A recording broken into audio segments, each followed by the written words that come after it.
Hey, what's going on, everyone? Welcome back to the channel. I wanted to talk through I think, future war that's coming to the US, which is going to be the future cartel wars.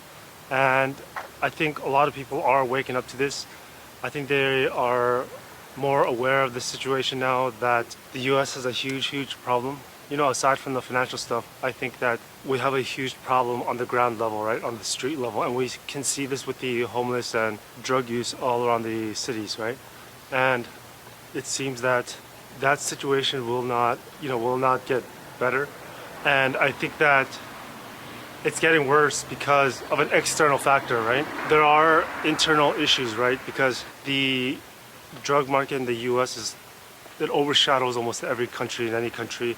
And it's not just because of wealth. You know, this is what people have been saying. There's something happening with the American populace where they feel empty, somewhat soulless, lost, and there's a huge demand to replace that with these narcotics. Now, what I think is going to be happening is throughout the area along the southern border is going to be an area of high contention. It is going to be high violence area, I think, right? If you look at the border between US and Mexico, those certain border cities where the crossings happens are where it is the multi-billion-dollar business of going in and out, right?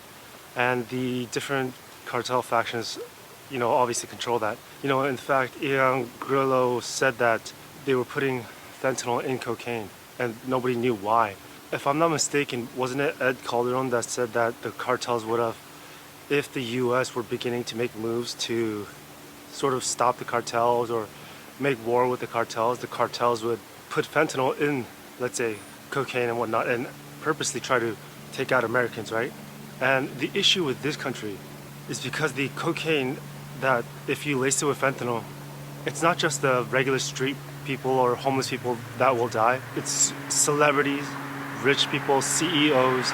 In this country, it's going to be CEOs, business executives. It's going to be all the people that you didn't think was using cocaine that are using cocaine. And that's one thing that really sort of opened my eyes in this country, in that drug use is beyond what we think, right? It's not the homeless person on the street that's just using drugs. I mean, you're talking about doctors, you're talking about it could be very important sort of people in certain areas, and you don't want those people dropping dead in masses. And I think Peter Zion was the one that was talking about how the reason why the U.S. is more comfortable with the regional war with Mexico in the northern region is because that region is similar to Afghanistan. But like Ilan Grillo was saying, was unlike Afghanistan, at the same time, the 21st century life is going on. It's sort of that dynamic where you can be in, let's say, a richest neighborhood in the U.S. You drive a little bit more, and it's the exact opposite. The interesting issue in our time is that these different physical lines will be crossing now. They have been crossing now for some time digitally, but now it is really going to be mixing. And so this is where we're going to have issues where in the places like Phoenix and maybe Los Angeles and these other places, San Diego, especially Texas. I expect everywhere in Texas, to be honest, where you think you're living day-to-day life, but day-to-day cartel activities, obviously we know what's going on, but the more sort of violence might erupt. One way people are thinking about is saying that they want to designate the cartels as a terrorist organization, right? The issue with this is that, first of all, just like I was talking about in my cyberpunk video, not only are we going into a world where these designated criminal entities are different than what we can classify them with old vocabulary. The sort of world that we are looking at is different in that how these criminal enterprises might operate, or the good guys might operate, is different. People are thinking that the good guys, the good governments operate this way and that way. But if you look at El Salvador, all these other areas where you were able to stem out these sorts of entities, you'd have to use force. You'd have to use good amount of authoritarianism. And so I think it's going to be interesting that when we get into the future, the rules or laws in some ways might have to change. The issue again in this country is the human rights, right? This human right, that human right. In this country, amongst some people, there is some sort of a sympathizing going on with these sorts of criminal groups, these sorts of conflicts where I think it's part in the world that we know, but part in the future world that's coming here. Social dynamics between people and governments, and how that relationship mixes and matches in a world where you have mixed feelings about this sort of entity, why there should be sympathy for that sort of entity is very interesting, right? If you look at the US, for example, there are heavy sympathies for organizations that you never believed that would be able to command any sort of attention, but here we are. It's going to be ongoing, multiple years. I think that crime in the US in certain cities is going to be quite high. Texas, I think, is going to be very interesting how that unfolds. California as well, and Arizona for sure, I think is going to be interesting too as well. I think that, pretty much a lot of the tactics that are going to be used are going to be a mixture of urban and quite open landscape. But the urban part is, it's within the U.S.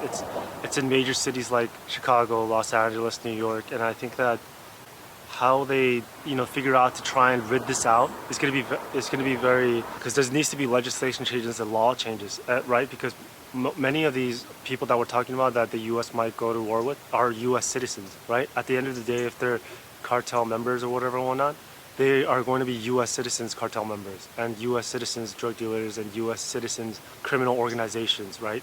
And I think that if the U.S. really wants to sort of try and take on the cartels, they are going to be taking on parts of their own citizenry.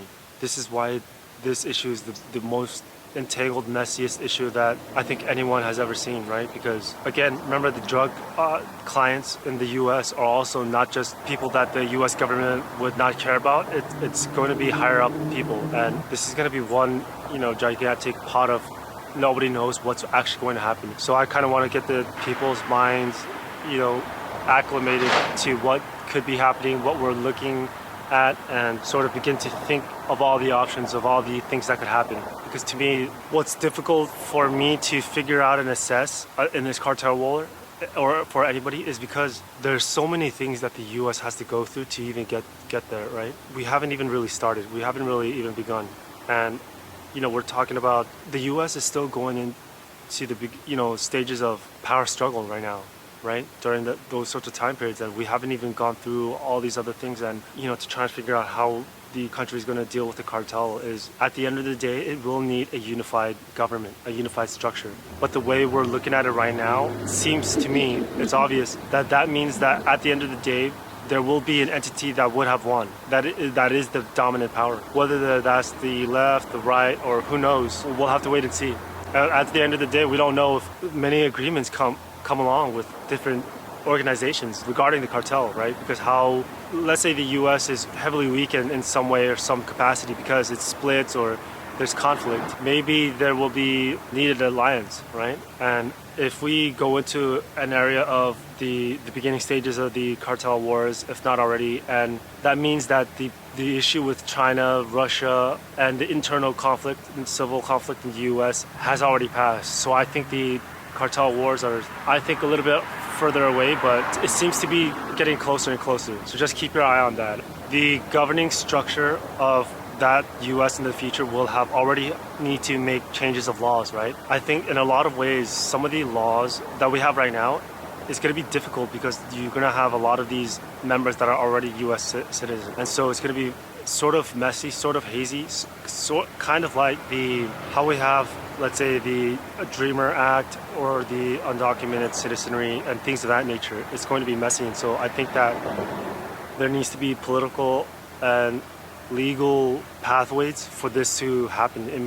That's what it looks like might happen, to be honest. If you look at the Mexico and the recent raid on the cartels, cartel lawyers are trying to sue the government for, negligence, theft, and all of that stuff. And for them to even have that sort of confidence to do that is really telling on how the power structure is. But other than that, that's all I have for this video. I just wanted to give my random thoughts about the future cartel wars and what I think, and I think everybody should be aware. And if you're watching this video, you probably are, but other people are not. And so you might be the help that they're looking for. So keep that in mind, and good luck.